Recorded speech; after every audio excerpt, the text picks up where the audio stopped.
Será que sob pressão você contaria o seu maior segredo? Hoje eu vou falar um pouco do livro O Inquisidor, do Mark Allen Smith.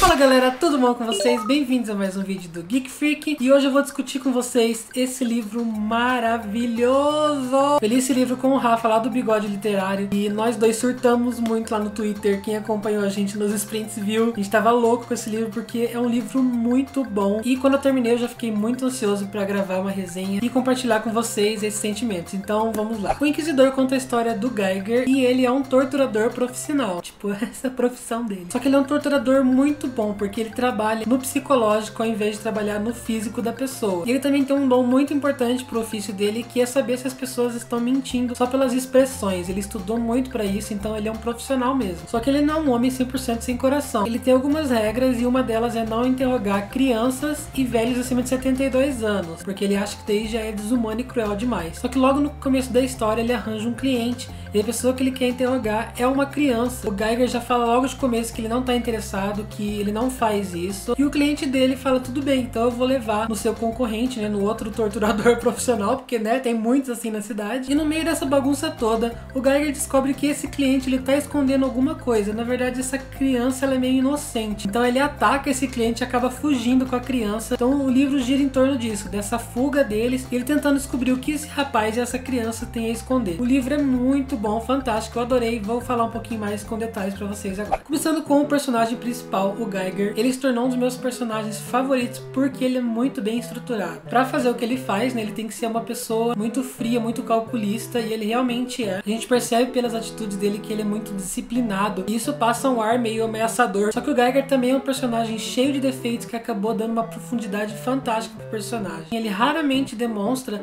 as emoções para as outras pessoas. Ele diz que ele não tem medo da dor, ele aprendeu a controlar isso, então o que deixa ele ainda mais medonho. E durante a história inteira, realmente, você não sabe o que esperar dele. Com o tempo a gente vai descobrindo que o passado dele é bem intenso e vai entendendo um pouco porque ele hoje se tornou um torturador profissional, né? Inclusive por ele ser tão bom, ele acaba sendo apelidado de o Inquisidor. E por causa desse passado tenso, ele acabou erguendo uma barreira física e psicológica. Então o personagem, ele atende algumas sessões com um psicólogo e é muito interessante ver a conversa dos dois, explicando um pouco mais por que ele é assim. Ele tem alguns sonhos muito estranhos que refletem o que aconteceu no passado. Aos poucos, durante a história, você vai descobrindo muito sobre o Geiger, mas ao mesmo tempo o Geiger é humano. Apesar de todos esses defeitos dele, ele é muito fácil de simpatizar, porque ele tem bastante valores e você acaba se relacionando com alguns dele. E o Geiger, como eu disse, ele fica meio suspeito quando eles trazem essa criança pra interrogar, e com alguns acontecimentos que eu não vou contar, porque seria spoiler, ele acaba fugindo com a criança. É um menino chamado Ezra, não sei como pronuncia o nome dele, e começa realmente o desenvolvimento dos personagens e da história. E o Ezra, ele é aquelas crianças, gente, que dá vontade de colocar num potinho e trazer pra casa. Ele é muito fofo, ele quebra essa fachada dura do Geiger, o que é muito legal. E a forma como ele protege essa criança, você chega a um ponto de pensar que ele daria uma boa figura paterna. Você sente esse carinho dele com a criança, mesmo ele estando tipo, whatever pra você. E na história, a partir do momento que ele foge com essa criança, o subconsciente dele parece que tem um gatilho e começa a revelar muitas coisas sobre o passado do personagem. Ele tem um ajudante chamado Harry, que é, infelizmente, aquele estereótipo de ajudante, tipo o ajudante do Sherlock Holmes, né? Que é super inteligente, é bom com tecnologias, de hackear as coisas e tal. Ele tem uma irmã que tem esquizofrenia e ele tem que cuidar dela. Grande parte do salário que ele ganha como sendo ajudante do Inquisidor vai pro tratamento da irmã dele. Mas vamos à história, que é o melhor desse livro. O Inquisidor me pegou desde o começo e eu fiquei muito surpreso, gente, em gostar tanto de uma coisa tão fora da minha zona de conforto. Eu não sou acostumado a ler livros policiais adultos. Eu comecei o livro meio cético, assim, com medo de não gostar, mas desde a primeira página eu já fui fisgado e isso me impressionou muito. Só que um defeito que eu encontrei no livro, que infelizmente dura durante o livro inteiro, é que ele é extremamente descritivo. Então as pessoas que realmente não suportam descrição em excesso podem não gostar tanto do livro. Eu sou uma dessas pessoas, mas aí que tá o porém. Eu não me importei. E quando eu digo que é extremamente descritivo, gente, acreditem, porque é no nível tipo, ele entra numa sala, ele fala, a sala em que eu estou entrando, ela tem 3 metros por 5.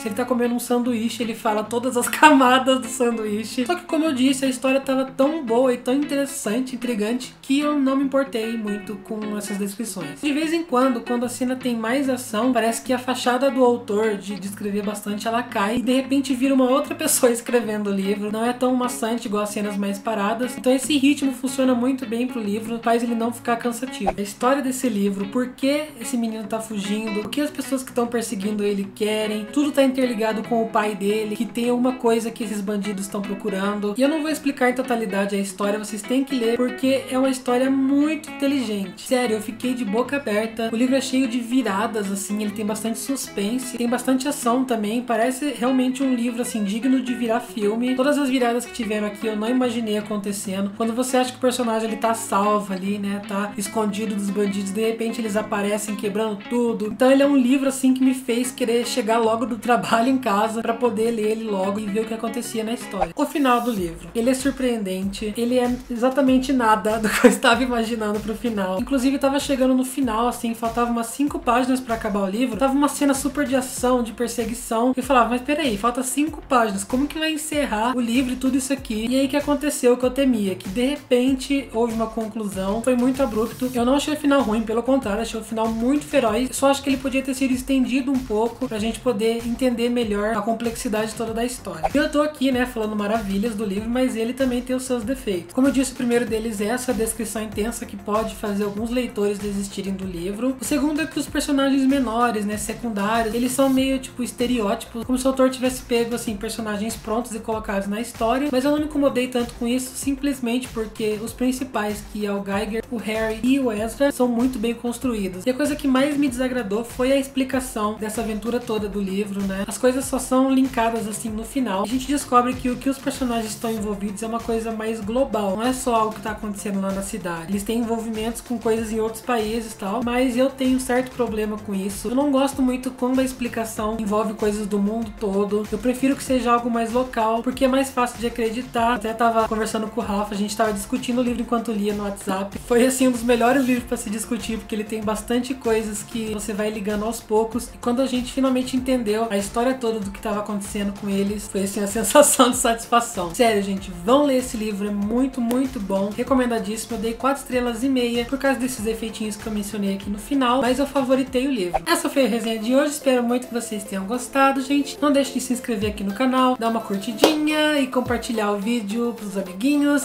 Um beijo pra vocês, eu vou ficando por aqui, mas a gente se vê no próximo vídeo. Tchau!